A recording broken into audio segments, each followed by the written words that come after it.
Gamifying Learning.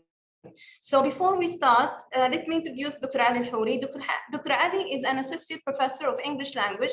He completed his PhD in applied linguistics at the University of Nottingham under the supervision of Professors Sultan and Norbert Schmidt. He also holds an MA in social science data analysis from Essex University. His research interests include motivation theory, research methodology, and complexity. His publications have appeared in various journals, including Language Learning, Modern Language Journal, Studies in Second Language Acquisition, ELT Journal, Language Teaching Research, and Learning and Individual Differences. His books include Research Methods for Complexity in Applied Linguistics, Student Engagement in the Language Classroom, and Contemporary Language Motivation Theory, 6 Years Since Garden and Lambert.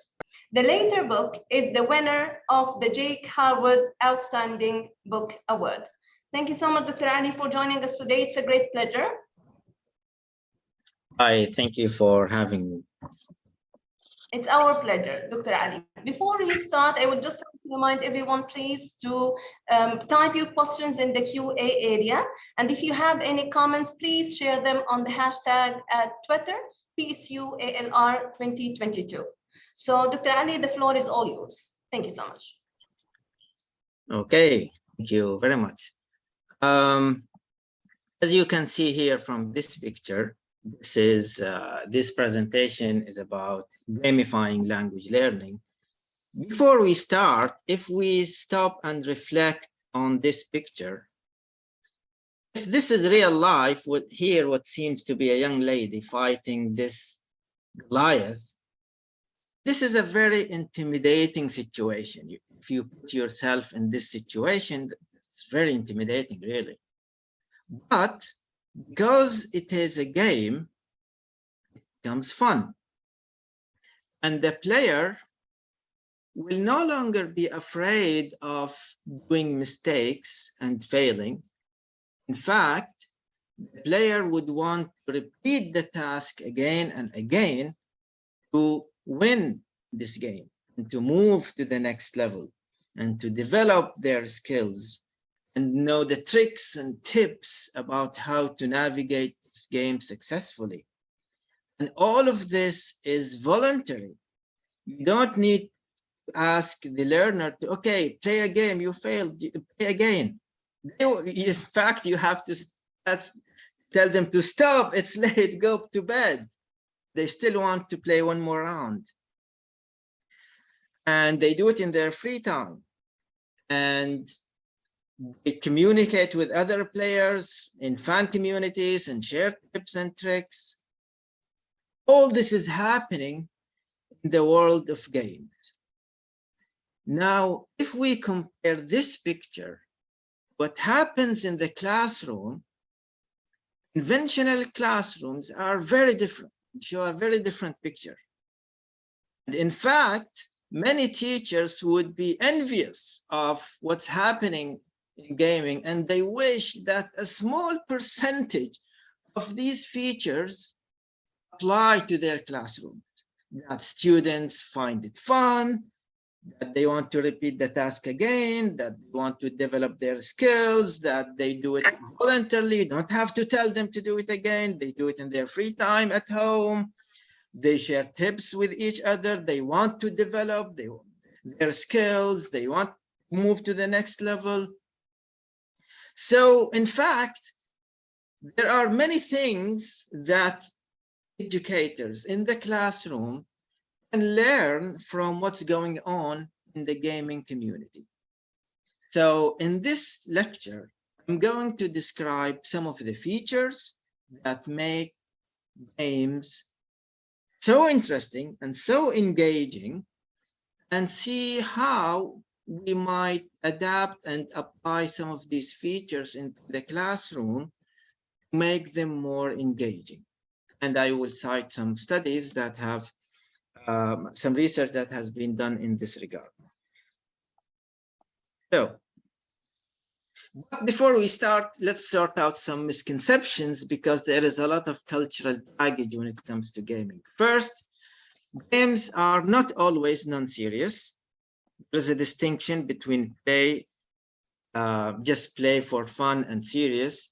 And this has created social stigma for many people. When they hear of a game, they associate it with something not serious, something not even suitable for the formal educational process in the classroom. So this is cultural baggage, and we will see later how this is not the case.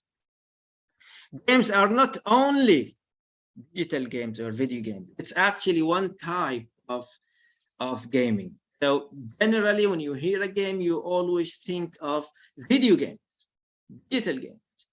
Well, that's true, but that's not the whole picture. There are other games that do not even require technology, like role playing and storytelling. In a sense, these are games also. We will see the different types of gamification in the next few slides. Video games specifically can cause health problems. Well, everything, if you don't do it in moderation, will cause problems. That's a very, very weak excuse to use against applying games or video games in education. Just anything will, is bad when you do it, when you do too much of it.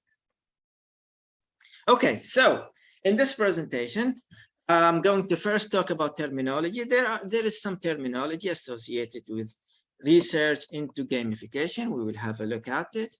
We will look at the characteristics of engaging games and why these are and what makes them exciting.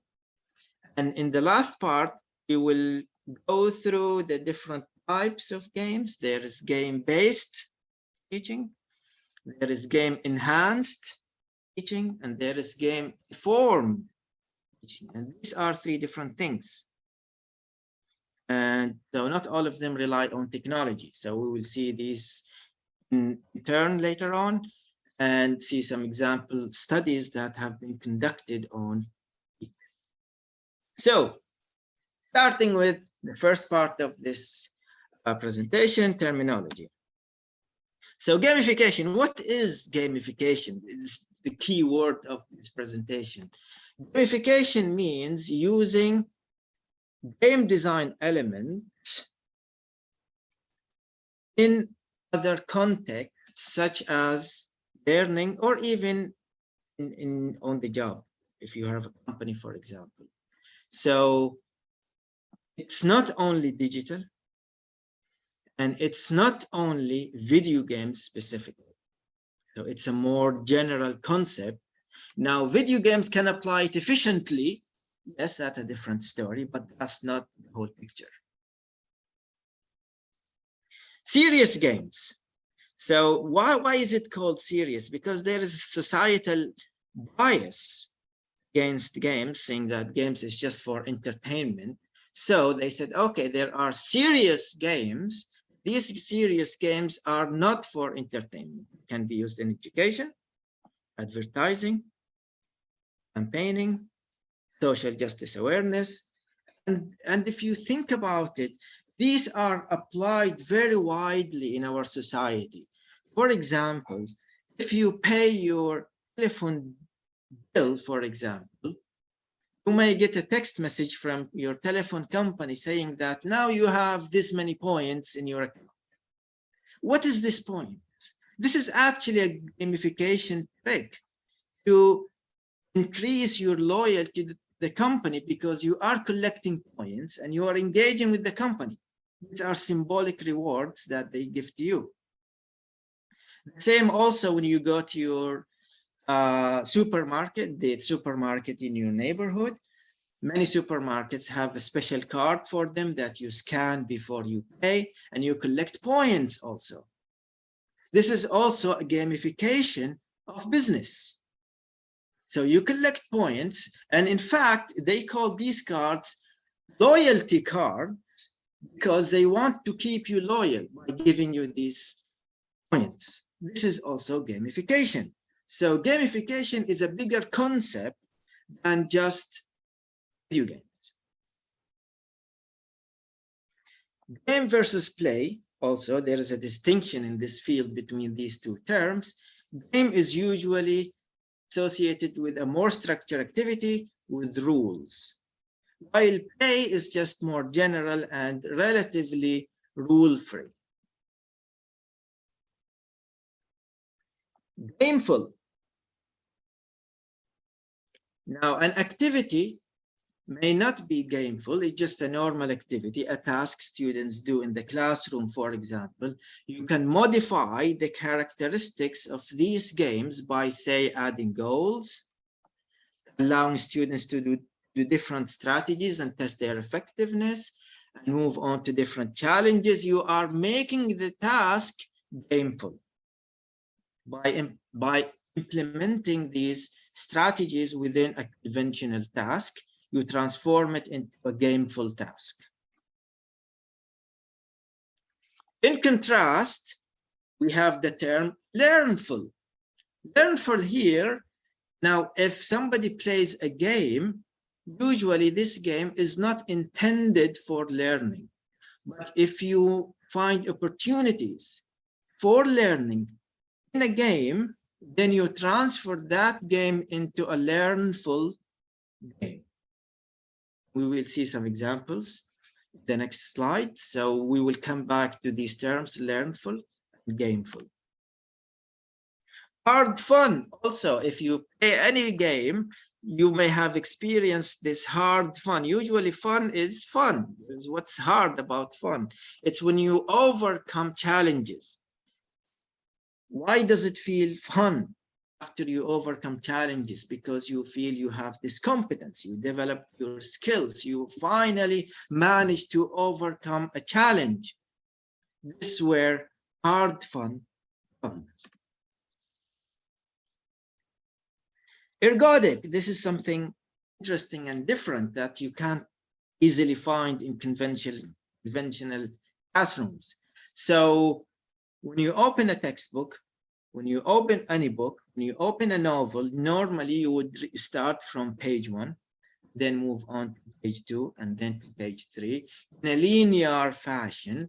And if you skip 10 or 20 pages, then that text wouldn't make much sense to you. You have to progress page by page. Now, an ergodic activity doesn't have to follow this linear fashion.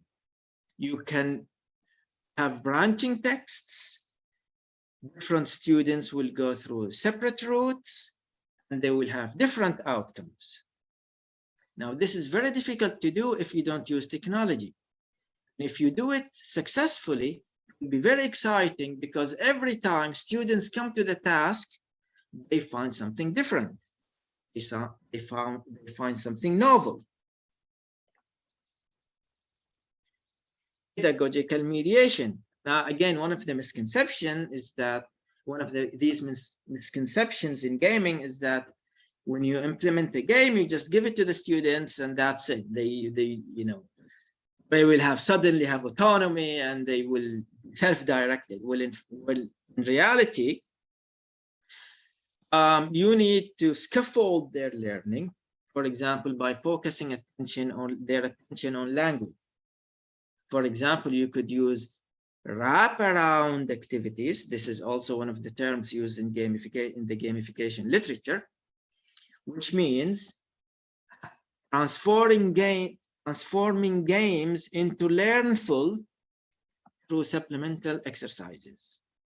Because some games are not designed intentionally for learning.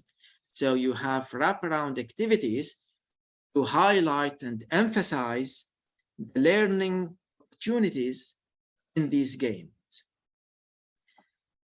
You could also use game journaling. This is usually through writing. Have students write specific things they learned from the game.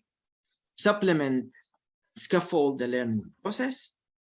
You can use debriefing, which is usually oral, where students sit together and reflect and share their experiences on gaming exercise.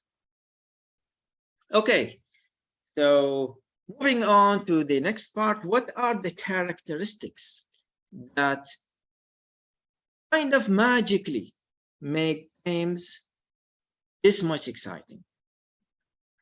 So if we use self-determination theory, there are three basic needs, basic psychological needs that every human need, that humans needs. These are autonomy. People want to feel that they have autonomy in the choices they make. They want to feel that they have competence and they have ability in whatever they make. They want to be related to others in the activity that they are doing also. So now in games, in many games, you can actually satisfy these needs. That's what makes games exciting, because they satisfy these needs. So for example, when it comes to competence, in many games, you can control the level of difficulty and adjust it to the level of the player.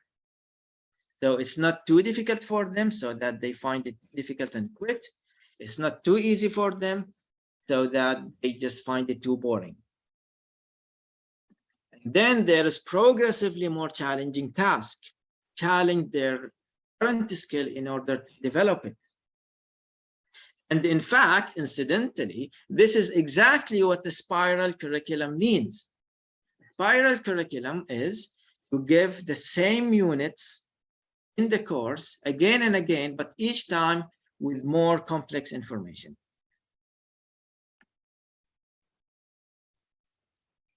Goal-directed activities. In traditional classrooms, in many cases, it's not clear what the student needs to get from this lesson. Sometimes it is ambiguous. Sometimes the goals are monotonous. But when you play a game, then it's clear what you need to do. These are the tasks, these are the challenges that you have to go through to succeed. It's clear. This is what makes it engaging and attracts your attention. You also have instant feedback. If you fail, that's it. You know where you failed, you know why you failed, you try and think how you should avoid failing next time, and you will enjoy this feedback, this critical feedback about failing. You want to study it carefully because you want to avoid it again.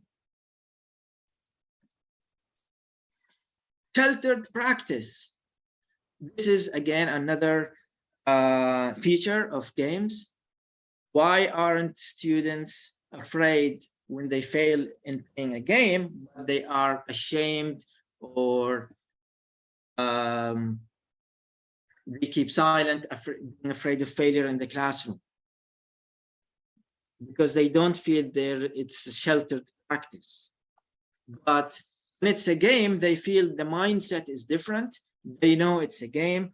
They know it's okay to fail. If they fail, they need to repeat it again and find a trick to move to the next level. And practically without limit, actually. So they feel confident that even if they fail 100 times, they can still do it again and again. Time on task.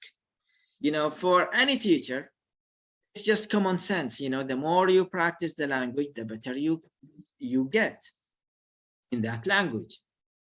And games allows you, as I said, limitless opportunities, practically limitless opportunities to practice. And this is voluntary exposure to the language. Another feature is the uncertainty of the outcome.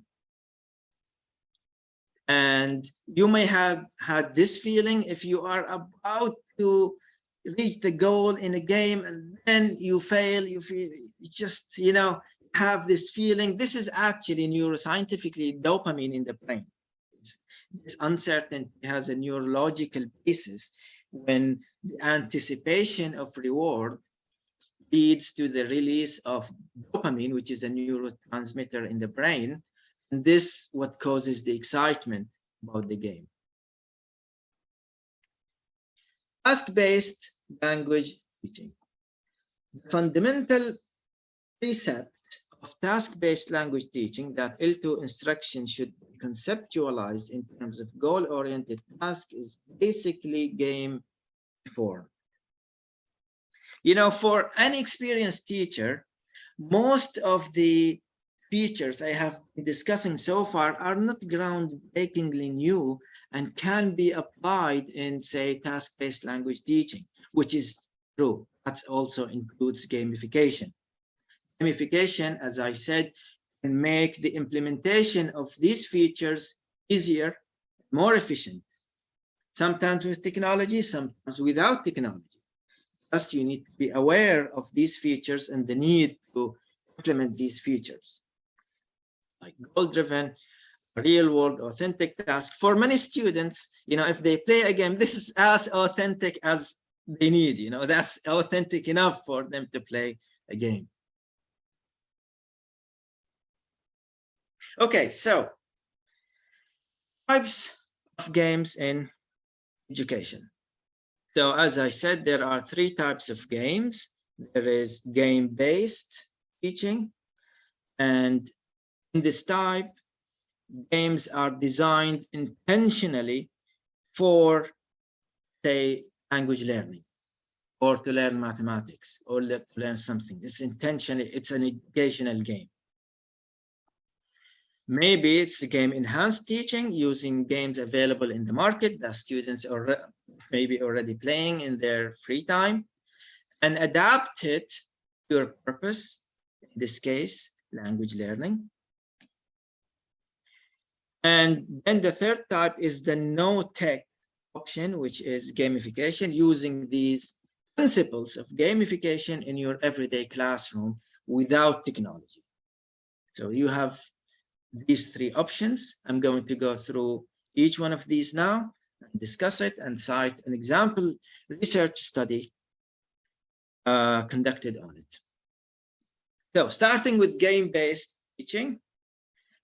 So as I said, game-based teaching, it's based on a game that is designed for a specific curriculum or a lesson. As you can imagine, this is expensive and hard to find. If you are teaching, for example, pronouns, or let's say reflexive pronouns, or if you are using, one aspect of pragmatics, finding a game that has been developed for this specific purpose is difficult. And usually this is outsourced to commercial companies because it's expensive. And even afterwards, there is still the risk that students may not enjoy this game because tastes, are different. Different people have different tastes, and different generations have different tastes also. We can know this from experience. So this is kind of tricky. There isn't much research on it, but I'm going to discuss one example study that we conducted recently. So we used a smartphone app called Words and Monsters, developed by a Japanese company. This is primarily for learning vocabulary and some words expressions. It gives students a placement test so that it places them at suitable level for their current ability. It also uses spaced repetition, which means showing vocabulary items to the students at spaced intervals based on when was the last time they saw this word, so that they can remember it better. And there are some elements of uncertainty as part of the game. So this is a screenshot from the game. As you can see here, the student has a question, so tiring or boring, which one of these would have the same meaning? So the student would select the correct answer. Then they will have a chance to aim at one of these two enemies. This is the power of the player. This is the power of each of these enemies. This is the time they have. There is a time limit, so you have to think quickly. This also makes it more exciting. And if you get the answer wrong, then this monster will hit at you. This is from another level. You see this different types. Again, the student will select the correct answer here. And then they will have to choose the right weapon also. This is part of the game. A weapon that might be suitable for a rock might be different from, from one suitable for, a bug or something like this. And if you do it fast, there is also a speed bonus to make it even more exciting for learner. Then the more you progress in the game, the more different enemies that you have to defeat, but you have to answer correctly. So this gives you motivation to remember, because if you get the answer wrong, at some point, the same question will show up again to see whether you remember the correct answer, whether you have learned the correct answer or not. So you have motivation to remember the correct answer to continue the game. So this game also gives you a placement test and gives you a score on different, estimate your score on different tests and your general English ability. It also gives you the list of words, which words you got incorrect, which words you get correctly, so that you can review these words also. And for each word, it gives you the definition and an example sentence and how it is pronounced. You can hear somebody speaking the word, pronouncing it, and some information, how many times you got it correctly or incorrectly, etc., etc. Okay, so this is the app that we used in our study. In our study, we had over 80 experimental students in the experimental group who played this game, and we compared them with around 100 control students. We gave them a vocabulary pre-test. They played the game for 1 month outside of the class. And then we gave them a vocabulary post-test at the end of the experiment and a delayed post-test 1 month after the end of the experiment. And here are the results. As you can see here, the pre-test students were pretty much, the same, and there was no significant difference between them. The post-test, there was a significant difference in favor of the experimental group. And in the delayed post-test, there was some attrition, but still difference between the two groups was still significant, which implies that there was some retention because the students stopped playing here.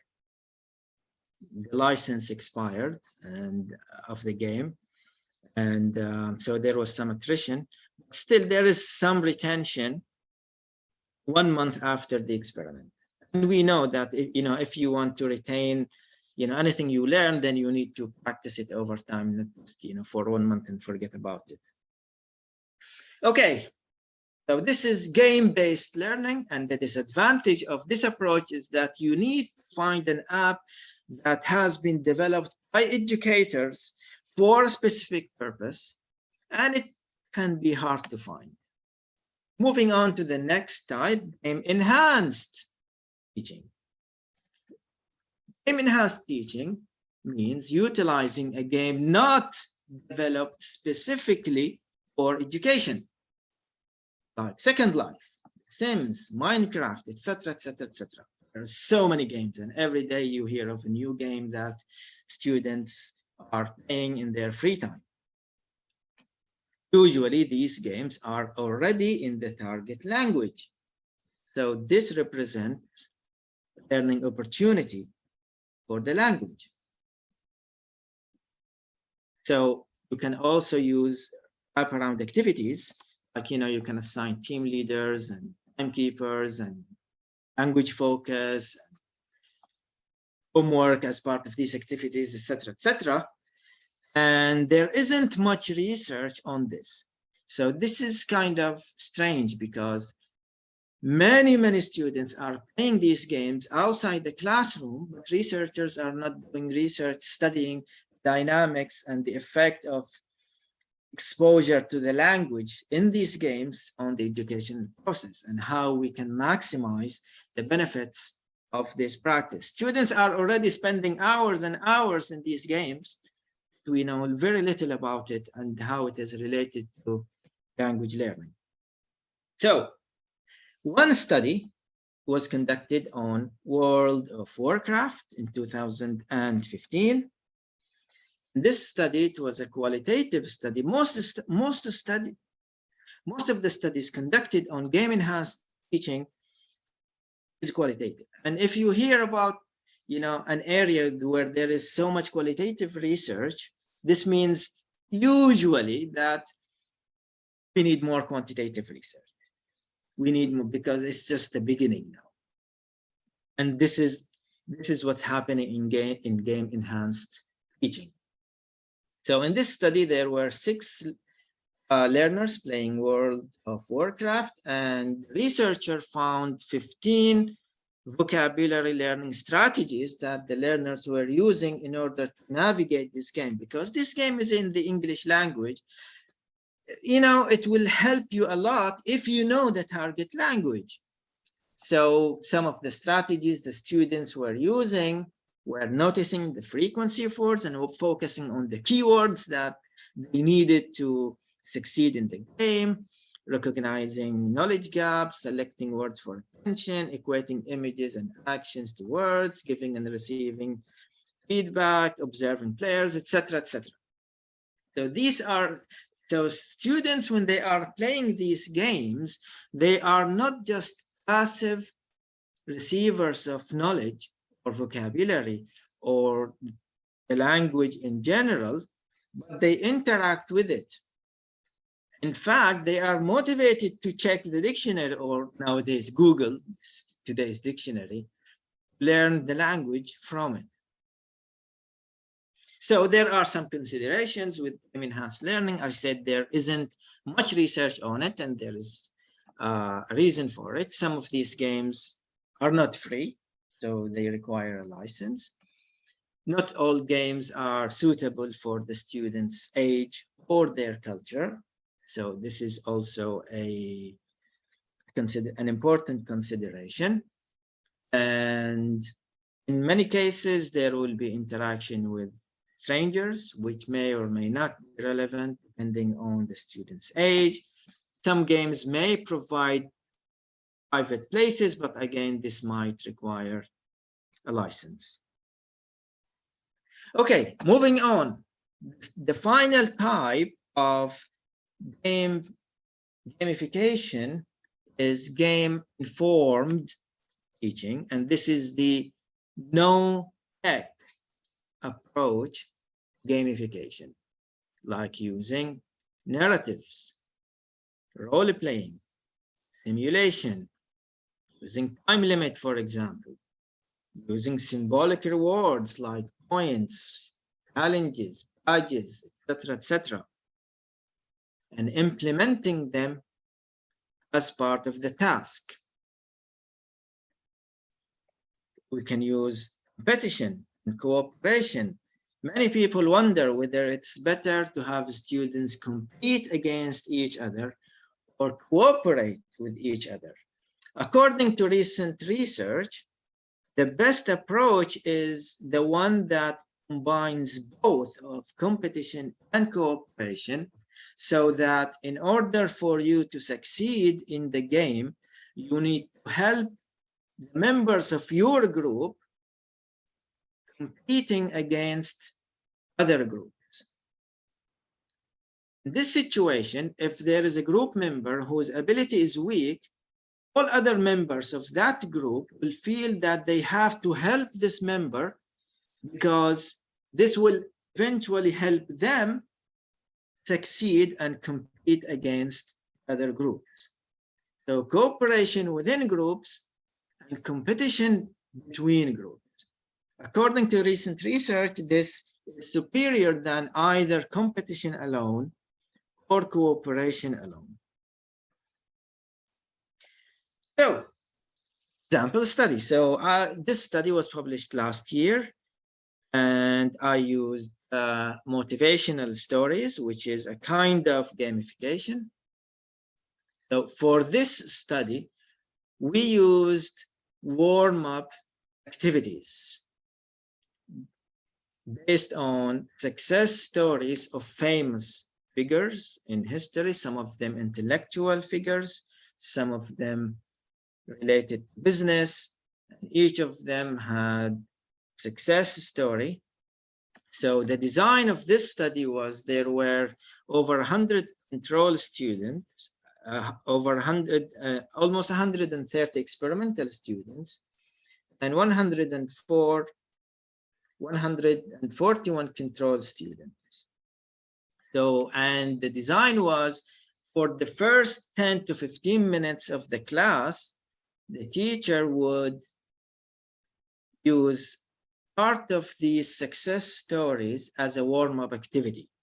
So the teacher would tell them part of the story as a warm-up activity and then start the lesson.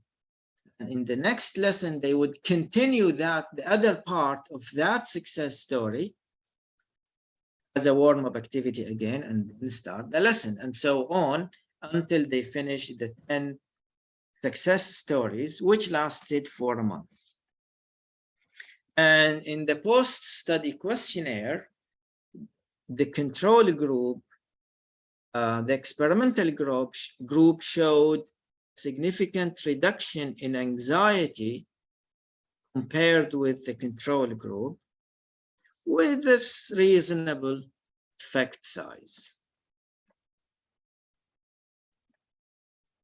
Okay, so to summarize, gameful does not always mean non-serious. A game can mean serious in many situations. There is a bias against learning in that it's considered only laborious learning is serious learning, and students inherently do not want to do it. This is a major misconception. We could think of the characteristics of the task itself, and if we gamify the task itself, whether we are using technology or not using technology, we can make it more engaging to the learners. And so learning doesn't have to be laborious. It's not inherently laborious. And in fact, good teachers have always gamified learning. It's just using a game is more efficient. And it's nothing new. Even Plato, thousands of years ago said, don't keep children to their studies by compulsion, but by play. So this is my presentation. Thank you for listening. This is my contact information if you have any questions, and I'll pass the mic to the moderators. Thank you so much, Dr. Ali. Very interesting. It's always nice to talk about games, and it's always nice to see that this kind of research has now started to be done here in Saudi Arabia. Very interesting results, very interesting conclusions. Thank you so much. If you allow me, I would just like to start with some of the questions in the QA area. Okay, so here we have one question from an attendee. He's asking, was the playing time controlled during the 1-month game-based intervention study? And how did you do that? I assume you are referring to the first study that this one? Yeah, yes. 1 month, the yes, 1 month game-based intervention. Yes, so yeah, we did not control how much time they were playing because this was part of the experiment. So we have no control over what students do outside the classroom. That's the point of doing things voluntarily.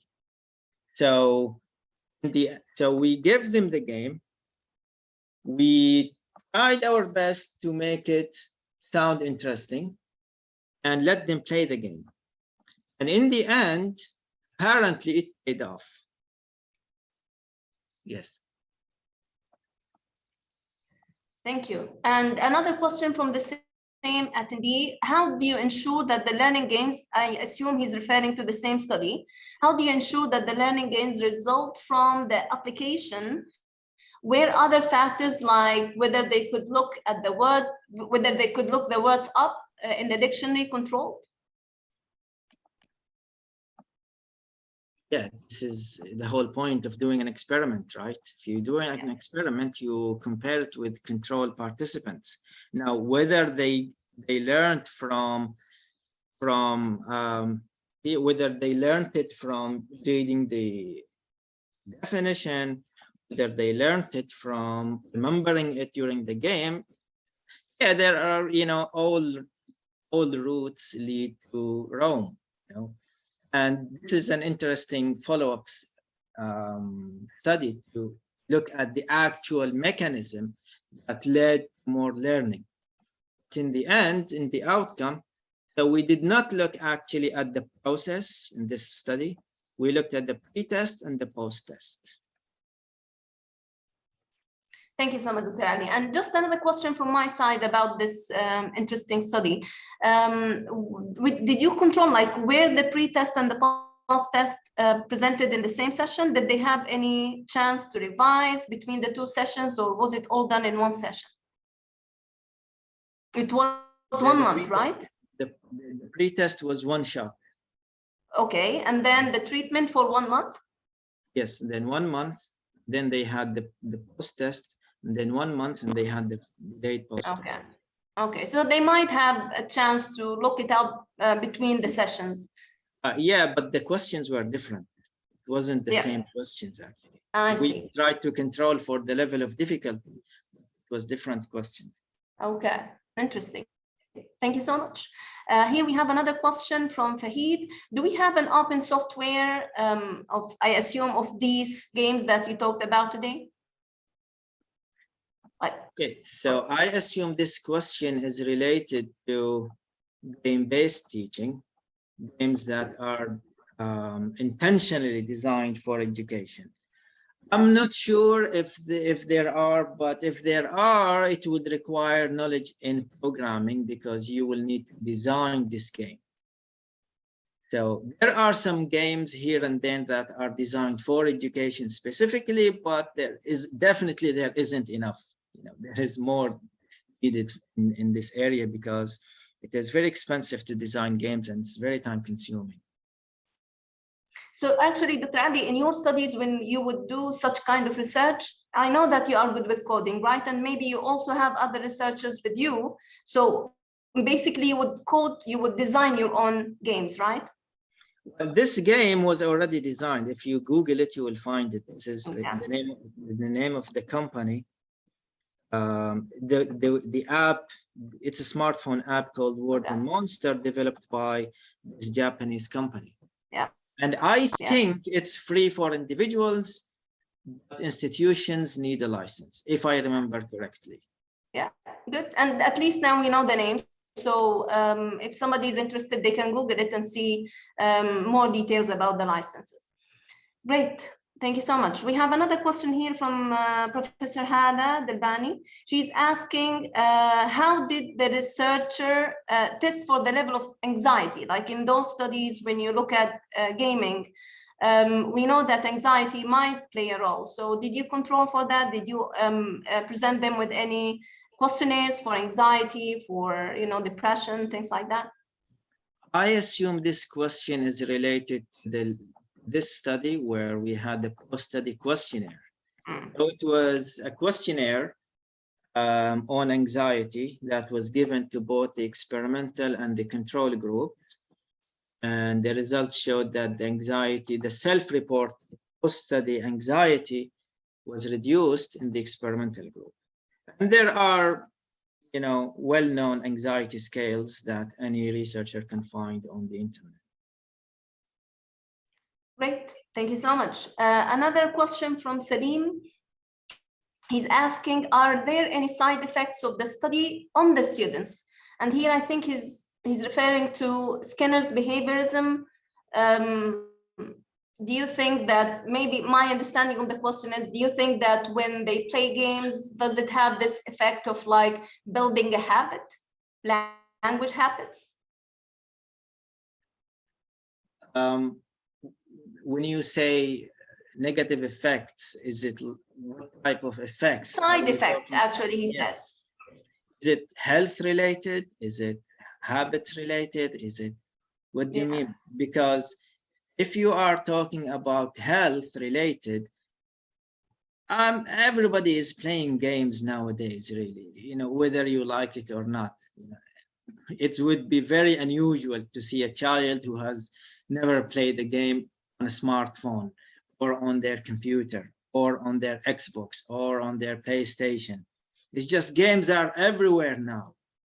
So educators should consider the applicability of this existing activity in the educational process. And there is no harm in also doing research specifically on any potential side effects. That is a legitimate research question also. Why not?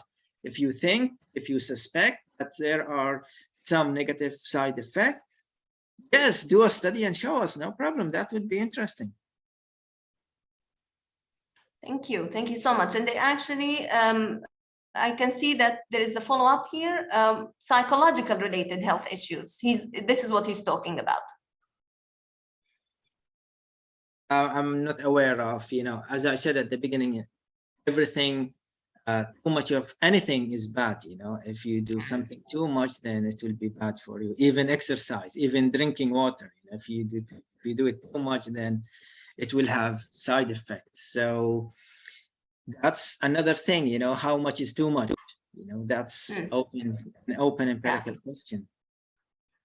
Yeah, that's true. And as you said, maybe future research, because I assume that the research on gamifying language learning, like maybe, as you said, especially quantitative research is still in its infancy. So maybe in the future, we will have more evidence, and maybe this is an open area for research, and the effects of such gamifying on psychological health. Yes, and as a follow-up answer to this question, as this study did when they examined the students playing World of Warcraft, one research question could be, were these learners negatively affected by anything playing the game? Because they are already playing the game as part of their everyday activities outside the classroom, whether it's part of research or not. Your research could be exploratory, just seeing who the students who are playing these games are and see if there's any negative effects on them. It doesn't always have to be an intervention, asking students to play games. Just an observational one. Yeah, true. Interesting. Another question. Thank you so much, Dr. Ali. Another question from Hussein Sleiman. He's asking, gamification may engage learners cognitively, but I doubt if it does so linguistically, because according to him, the games you have discussed involve only minimal production. So what are your thoughts on that? Yes, so I'm sure that the person who asked this question, it must be 40 years old or above, because many new games now require speaking and talking with other players, in many cases even strangers, actually, interactive games.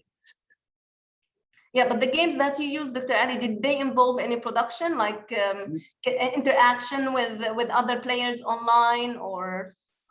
I didn't conduct any research on game enhanced learning, teaching, these games, for example, but many of these games require verbal interaction with others as part of the game. Yeah, and that would be interesting, because we know from research on vocabulary that when you push your students to produce the words, they are more likely to remember them. So it would be interesting to see the effect of games on both sides, receptively and productively, and the differences between them. And remember also that, receptive vocabulary and receptive language generally is also important. Why should we say that? It's also important. Listening, many students struggle in improving their listening skills, for example. Yeah, that's true. They are important, but it would be because in vocabulary research, usually they do this comparison between two different levels of knowledge, if you like, receptive versus productive, and what kinds of activities might enhance either one of them, or maybe both of them. So it would be interesting for future research, especially that maybe in the future we will have more quantitative research. it would be interesting to see what kind of games might promote productive vocabulary knowledge and which ones might maybe are more effective for receptive vocabulary knowledge. Definitely, and I would be very interested in reading this research when it's done. Yeah, thank you so much. Another question, is there a difference between game-based learning and gamification? Yes, so to answer this question, depending on the terminology you are using, so gamification, according to some people, gamification involves these three types: game-based learning, game-enhanced learning, and game-informed learning. According to some people, this is only gamification, game-informed teaching, because you gamify learning task that is just standard task that you use in the classroom. So it depends on the terminology. And so I would imagine that, with time, this literature will agree on terminology. Interesting, thank you so much. Another question here from Mustafa. Do you think that it's more of a medical, if you like, question, psychological question? Do you think that asking students more questions in class would release more dopamine in those who answered correctly, and thus would have a similar effect as allowing them to play games? So in other words, the students who ask more questions, are they more likely to play games? Okay, so this question is an interesting question. It's about dopamine. Let me look for the dopamine part. Yeah, so this question is about dopamine. So dopamine is a neurotransmitter, and it is released when there is an expectation of reward. And it appears the highest when there is uncertainty, specifically 50% uncertainty. So maybe yes, maybe no. The more you are sure that you will fail, or the more you are sure that you will succeed, the lower your dopamine release will be. And this is why, it makes you engaged and you want to repeat the task. And the misconception is that dopamine is about the reward itself. It's not about the reward, getting the reward. Once actually you get the reward, it's kind of dopamine level goes down. It's the expectation and the uncertainty behind that expectation that makes it exciting. Interesting. Thank you so much. Here, Faisal is thanking you for an excellent presentation, and he has two questions. I will start with the second question because it is related to what we just talked about, related to anxiety percentages. So he's asking, in that study where you said you measure anxiety post-treatment, what was the measure? What was the tool for measuring anxiety? It was a standard language learning anxiety questionnaire. Okay. Yeah, and okay. the study is published study. You can go and see the questionnaire itself. It's there. Yeah. And maybe I would advise Faisal maybe to send you an email, Dr. Ali, if you don't mind. Maybe you can share that study with him. I think that would be useful. And yeah, I will show the references in case anybody wants. Yeah, maybe the references can help. So which study is it? This one. The first one. Okay. So Faisal, maybe you can refer to the study and you will find the questionnaire there. And the other question from Faisal, how did you neutralize the cultural and ideological side effects in your experiment? And again, it seems that people here are a bit, nervous about the cultural side effects of gamifying. Yeah, it's anything that is new. Usually there is resistance to it. This is very normal, and this is part of human nature. When people first, if you go back in history, when people first had radios, people were concerned about the negative effects of radios. Now, if we hear this today, we will laugh. And then when television came, everybody was concerned about television. And satellite TV came, everybody was concerned about satellite TV. When smartphones came, everybody was concerned about smartphones. Everything new, people have this tendency to be wary of, which is not necessarily a bad thing. It invites you to be critical about the advantages and disadvantages of this new thing. The problem is if you dismiss it out of hand without proper investigation of the possible utility it has. So it's not a bad thing to be concerned, just that it needs to be investigated formally so that we have an evidence basis for any decision we make. Yeah, I agree. Thank you so much. And we have here another question from Omni Arawa. What was the proficiency level of the students in the first study? Does the proficiency level matters when implementing these games in class? Okay, so I think this question has two parts. For this study, when we conducted this study, the participants in this study were foundation year students in this particular sample.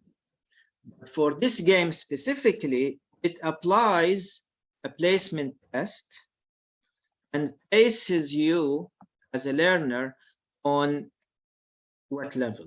So if the sample contains learners of different proficiency levels, they will have different vocabulary tasks to perform. And this is related to the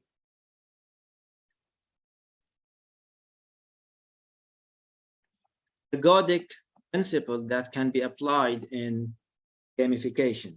So different learners can have different tasks that are either suitable to their proficiency levels, like what happens in language testing sometimes, but also because of the decisions they make and how they interact with the game itself. They make decisions. Here in this case, it doesn't show you here, but there are different, you see, this is a desert, this is on the beach.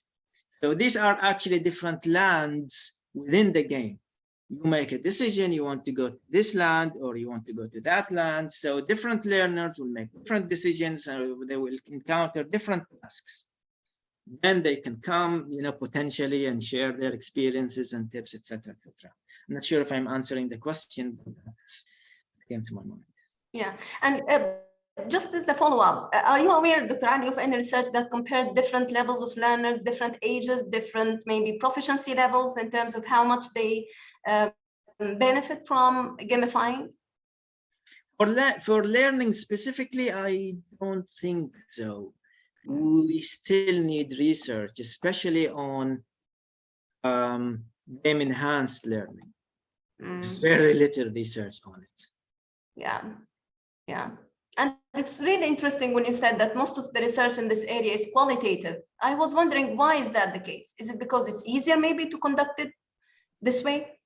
Now, normally, if you are starting a new area of research, it would make a lot of sense to do qualitative research at first, until you start to understand this area better and you start to form hypotheses. Yeah. And then you start to test these hypotheses formally through quantitative research. Interesting. Interesting. Thank you so much. Dr. Ali, do you allow us to take 15 more minutes of your time to answer questions? We will, because we have lots of questions here, if you don't mind. No problem. Okay, great. Thank you so much. So we have another question from Abdel Basit. He's asking, and this is a very valid question. I assure you many teachers would ask it, including myself, how to manage being on track on the pacing schedule and doing gamification in my classes at the same time. Okay, interesting question. This is a very applied question. The first thing is, which type of these three approaches are you following? If you are following game-based teaching, this means the game is designed and integrated with the curriculum. So there is no problem here. And this is difficult to come by anyway, because you need to program a game that is designed for your particular situation. For game-enhanced teaching, Students play this game usually outside of the classroom, and you give them wraparound activities to support the game, the lesson that they are learning. Let's say, for example, pragmatics, formality, level of formality, or pronouns, or past tense, or whatever. So again, this can be applied here. If you are using game-informed teaching, then you go about teaching your lesson following the pacing schedule as normal. It's that the way you teach, you implement gaming elements in your everyday teaching. Okay. Yeah. So I think it needs some kind of planning. You need to think exactly what you need to do, how you are going to do it, how much time is it going to take. Yeah. Thank you so much. Now another question from Faisal. How could you take advantage of more or less receptive learning through games to enhance production-oriented learning in other courses? Other courses? What do you mean other courses? Maybe Faisal, if you can if you can explain this more. Okay, I will answer based on what I understand. If this is the value of wraparound activities. If I go back here, if you use wraparound activities to support learning, then students, when they play the game, say outside the classroom, they have tasks to come in the classroom and perform. Like they have, if it is vocabulary based, then they share with others what vocabulary they learn, what vocabulary that maybe they discovered a new meaning, a word they already know, for example. Share it with others. They give a presentation on it. They work on a team and present their work to the class. So this falls under wraparound activities that is used to supplement gamification. Interesting. Thank you. Okay, so another question about the game that you used in the study, I think the first study, Words and Monsters. We have a question here. Can we customize it? Like, is there any way to code it, to change it in a way? Yes, that's a very interesting question. So what we did in this study, we relied on the vocabulary that comes with the app itself. It places the students at level suitable for them, and they take it from there. Now, if you have certain vocabulary as part of your own curriculum that you want to input into this app and apply it in your classroom, this is possible, but you need, a license from them, and there will be some payment. Them and their programmers will input this vocabulary into the game. It's possible, but you need to pay more. Thank you so much. Now we have a very interesting comment from Yulia. Actually, it's a comment, it's not a question, about the research that she has done in her classes. First of all, she's thanking you for a very interesting presentation. And then she says, the experiment I run with my students who happen to be beginner learners of English is I challenge them to change the language settings of their phones and tablets into English on the first day of classes. It takes them out of their comfort zones at first, but because they were very familiar with the general layout, the switch it switched to confidence, so it worked fine. And according to her, this is also can be considered kind of a game. Thank you so much, Julia. Very interesting. Thank you. Another question from Hussein. He's asking, receptive skills are important, but my question here is how gamification can facilitate skills such as writing, like academic writing. Are you aware of any research in this area? That's an interesting question and difficult question at the same time. I have no idea,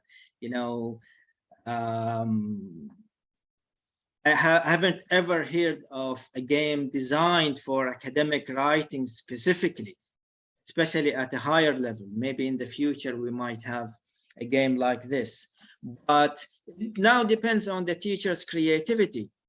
If we go to wraparound activities, just to double check, you can see my screen, right? The slide. Yeah, we can see it. Yeah, okay. Yeah, now it depends on the teacher's creativity. And what wraparound activities? Are they going to write descriptions of the game? Are they going to, are you going to use game enhanced learning or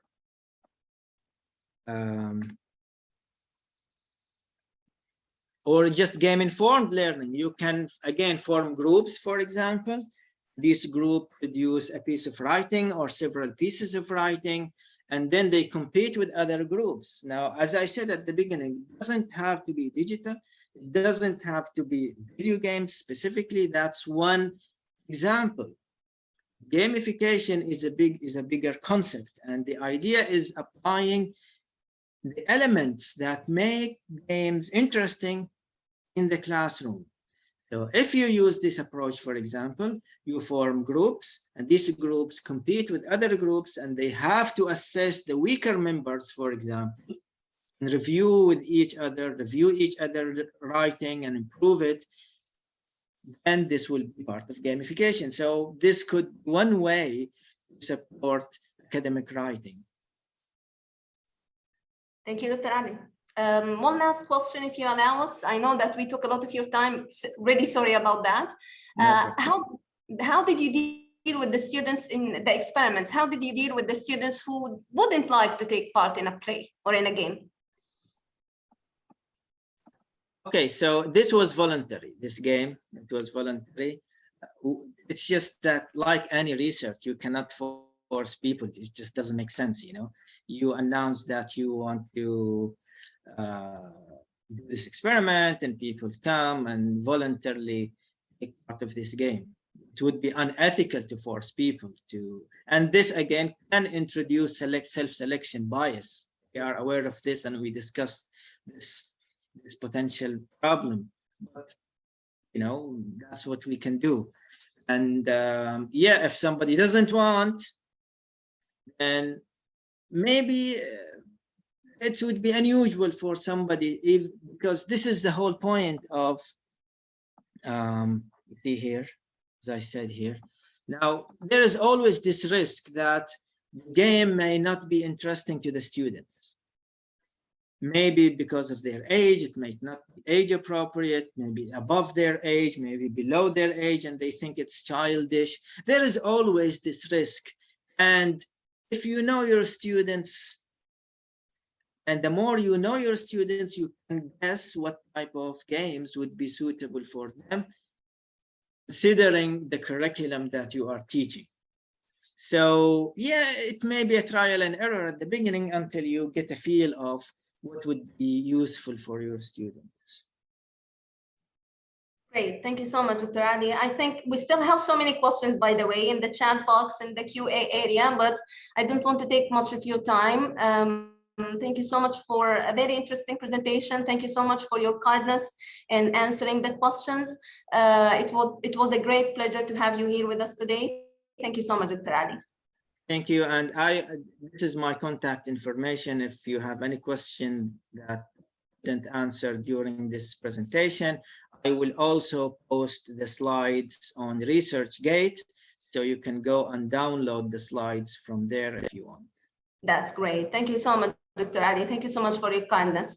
And thank you so much for the attendees. I hope you enjoyed the session. I can see that many of you are asking about the certificates. Actually, as long as you have registered, and of course, if you are here, you have already registered for Zoom, you will receive your certificate through email in the coming 2 weeks. So you don't need to fill any forms for that. We now have our break, which will finish at 1:30 Saudi time. And then after that, we will have our second purpose session for this day. We will start again at 1:30 in the 3 rooms, room 1, room 2, and room 3. Thank you so much.